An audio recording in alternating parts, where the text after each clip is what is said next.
I guess I could incorporate something that I've learned in school to something biblical, right?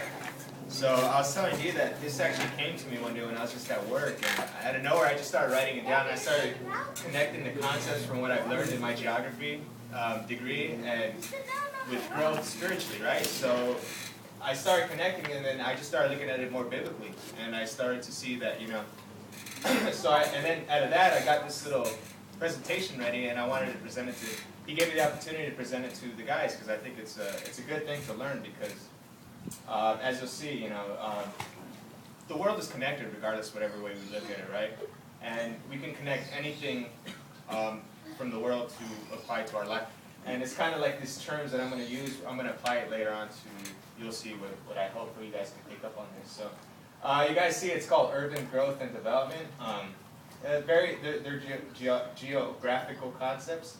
I put the definitions down, but their growth is just basically, it's just a way of trying to, basically you got poor areas, you're just trying to develop those areas. So you're just using resources that you have to try to develop an area, so that can be economically or socially or anything like that, right? So basically, it'd be like us. The main area that this area gets worked in is San Bernardino a lot, right? Because that place is really underfunded, so you would put resources into San Bernardino to try to grow the area up, right? So that's kind of, so you use technology, like I said, technology and through social change and through pouring money into an area just so it can grow. So that's basically the concept of what growth is geographically. And then there's two types of growth. I'm not going to go over it, I had the definitions out. You have good growth. Smart growth is too much. It's too much. You have smart growth and good growth. You guys are hearing these terms a lot because, the global warming and all that stuff right now. So basically what smart growth is kind of like more sustainable growth, where like you use the resources that you have. You don't put, you use the resources that you have correctly, right? And it's also like, and you use mixed resources. Like the Inland Empire, you're going to find out is that this area used to be agricultural, right? And what did it turn into? All manufacturing. That was a big mistake because we relied on one thing, right? So smart growth is just using what you have to your advantage, and you don't exploit it. You just use it to what you have, and you think long term instead of short term.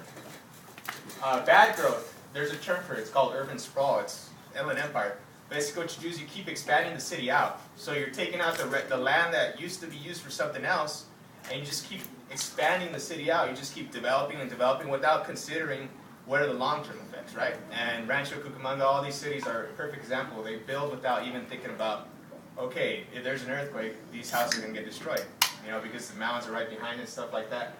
So the city just keeps expanding out, and it's called urban sprawl.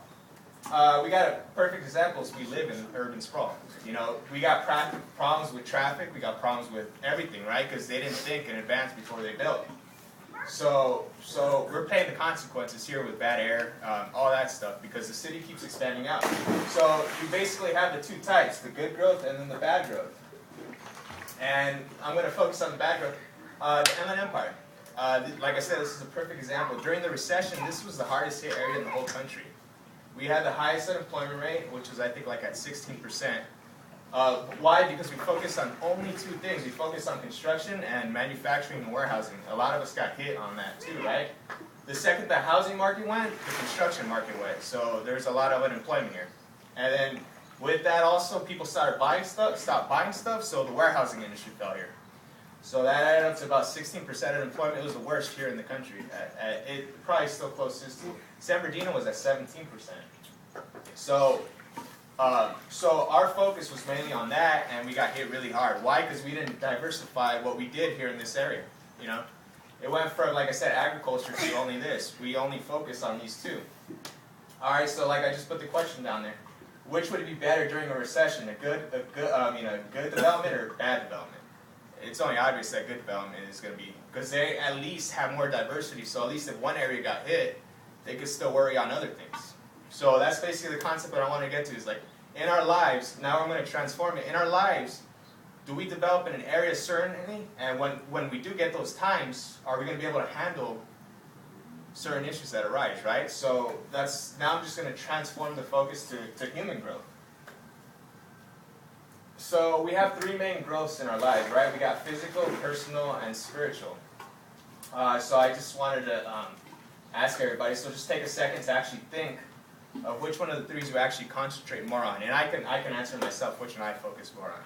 And every one of you guys can actually answer that question too, right? So just take a second and then answer the question correctly. You know, you think it's one, but then you think, well, no, this is what I actually spend more time on, right? So I personally, lately, it's been more of a personal growth for me, right? But I've been transforming myself to try to be more of a spiritual growth, because ever since I learned this to myself, I've been trying to focus more on something different than just myself. So hopefully you guys can, after viewing this, can actually hopefully gain a little bit and begin to practice this yourself too a bit. Let's start with physical growth, right? It's the most visible one, right? We go through it from baby to the time we're old, right? So it's the most visible one. We see, like I said, we see ourselves grow from babies to children to teens to adults.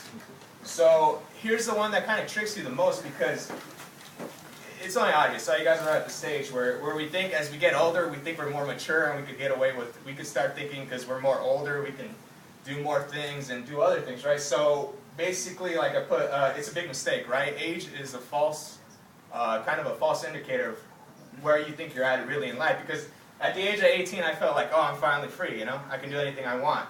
You know, I have my car, I could just get in my car, do anything. But like I said, like I used the example of driving, you guys have all had that too, where you think, oh, I got this age where I can just go out and basically do anything I want, but you still haven't lived that life yet to where so you have this false thing where you say that, oh, just because I'm a certain age means I can act a certain way. But it's not really like that, right? Because as you guys know, we just can't rely on physical growth, right? We also have to rely on other factors too. But this is the most visible form of one that, you know, as physical growth, you start to think of yourself as something that, oh, now I'm at this age where I can basically do what I want. So is there any questions on the physical growth? It's probably, this one's really easy to understand. And then here's the one that most people focus on, right? Personal growth, right? This one is very simple, right? You got education, wealth, and power. No one can really deny that that's probably the biggest factors in personal growth, right? And these are all great things to grow, in order to grow, right? As a person, right? Because those three really determine who you are in a society. And so it's really up to us to get higher. To develop ourselves higher. So this is like the one that anybody in the world, this is what they focus on. Those three factors. And the funny thing is, like I said, the Bible mentions these three. And it was mentioned by Solomon, which is where I'm going to focus on tonight. Solomon. So what we're going to do is, if anybody has their Bible, we're going to read Ecclesiastes 2:4 through 11 right now. So, I'll read it in English since I'm going to start, I'm actually going to read the whole thing, but I'm just not going to stop. I'm just going to, it's pretty self-explanatory. I thought in my heart, come now, I will test you with my pleasure to find out what is good. But that also proved to be meaningless. Laughter, I said, is foolish, and what does pleasure accomplish? I tried cheering myself with wine and embracing folly. My mind still guiding me with wisdom. I wanted to see what was worthwhile for men to do under heaven during the few days of their lives. I undertook great projects. I built houses for myself and planted vineyards. I made gardens and parks and planted all kinds of fruits in them. I made reservoirs for water for groves of flourishing trees. I bought males and female slaves and had their slaves who were born in my house. I also owned more herds and flocks than anyone in Jerusalem before me. I amassed silver and gold for myself, the treasures and kings and providences. I acquired men and women singers and a harlem as well, the delights of the heart of men. I became greater by far than anyone in Jerusalem before me. In all this my wisdom stayed with me. I denied myself nothing my eyes desired. I refused my heart no pleasure. My heart took delight in all my work. And this was the reward for all my labor. Yet when I surveyed all that my hands have done, and what I have toiled to achieve, everything was meaningless. A chasing after the wind. Nothing was gained under the sun. So basically we have Solomon